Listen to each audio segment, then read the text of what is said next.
भाई कोई कहे कि हमें खुदा दिखाओ, अगर है तो दिखाओ, या ये कि खुदा के एग्जिस्टेंस पर एम्पेरिकल एविडेंस दो, तो ये है दर हकीकत गलत टूल का इस्तेमाल करना।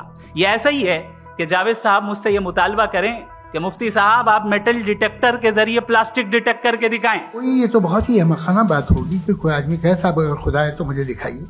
ये तो जाहिलाना बात हुई। मैंने तो नॉर्थ पोल नहीं देखा है, मगर मैं मानता हूं कि नॉर्थ पोल है। अगर आज हमारे जावेद अख्तर साहब ऐसी कोई अकली दलील और लॉजिकल एविडेंस दें खुदा के ना होने पर जो डेफिनेट भी हो, तो मैं ये ऐलान करता हूं कि यकीनन मैं उस एविडेंस को कबूल करूंगा और उस पर गौर करूंगा। जो मजहब मांगता है आपसे, हर मजहब फेथ मांगता। फेथ का मतलब ये है कि ना कोई गवाह हो, ना कोई सबूत हो, ना कोई रैशनल हो, ना कोई लॉजिक हो, ना कोई प्रूफ हो, मगर तुम एक बात को मानो। ऐसा आइलैंड जहां पे हमसे पहले कोई कभी नहीं गया। चलते चलते आपके सामने अचानक आपने देखा एक पिंक कलर की बॉल पड़ी हुई है।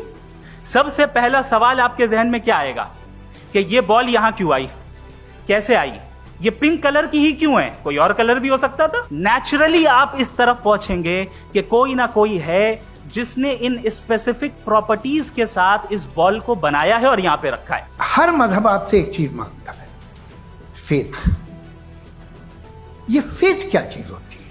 दुनिया का हर मजहब फेथ पे टिका है, और फेथ का मतलब है एक ऐसा यकीन जिसका कोई सबूत, कोई गवाह, कोई रैशनल नहीं। सारे मजहब सब जानते हैं ये दुनिया कैसे बनी थी, कैसे मिटेगी, मरने के बाद क्या होगा, इनको सब इल्म है। इनको किसी को डायनासोर होते थे पहले ये नहीं पता था, किसी को नहीं पता।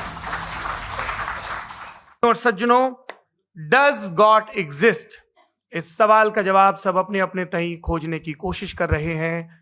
कोई इसको गॉड डैम पार्टिकल की खोज बताता है, कोई गॉड पार्टिकल की खोज बताता है, कोई हिग्स बोसान की खोज बताता है, कोई ये सवाल जवाब तलाशने की कोशिश करता है कि मास एग्जिस्टेंस में आखिर आया कैसे, हुआ क्या था, सृष्टि के पहले, समय के पहले क्या था। और कोई ये कहता है कि ये सारी खोजें जिस मस्तिष्क में हो रही हैं प्रकृति के क्रम में, वो कैसे विकसित हुआ।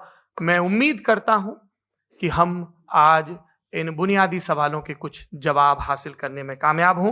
मैं सबसे पहले मंच पर आमंत्रित कर रहा हूं मुफ्ती शमाइल नदवी साहब को। आइए सर जी।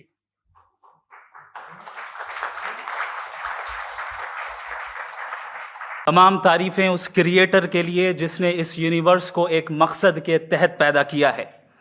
रिस्पेक्टेड जनाब जावेद अख्तर साहब, मिस्टर सौरभ द्विवेदी, और respected audience, thank you all for being here today.